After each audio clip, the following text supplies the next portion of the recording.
আজকের এই ভিডিওটির মাধ্যমে আমি আপনাদের দেখাবো যে আপনি কীভাবে পঞ্চায়েত প্রধানের কাছে চিঠি লিখবেন। ভিডিওটি শুরু করার আগে আপনার কাছে আমার অনুরোধ, আপনি যদি আমার চ্যানেল নতুন হয়ে থাকেন তাহলে এক্ষুনি নিচে সাবস্ক্রাইব বাটনে ক্লিক করে এই চ্যানেলটিকে সাবস্ক্রাইব করে নিন।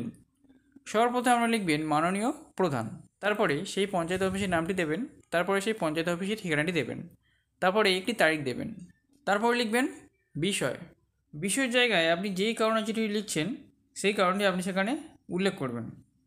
এখানে আমি দিয়েছি রাস্তা মেরামতের জন্য আবেদনপত্র। তারপরে দেবেন মহাশয়। তারপর লিখবেন এই বছর বর্ষায় ড্যাশ গ্রামের রাস্তাঘাটের অবস্থা এমনই ভয়ঙ্কর ও শোচনীয় যা ভাষায় বর্ণনা করা যায় না। প্রতিদিন একটা না একটা দুর্ঘটনা ঘটে চলেছে। কোনটা রাস্তা কোনটা পুকুর বোঝা যাচ্ছে না, সবই জলে একাকার হয়ে গেছে।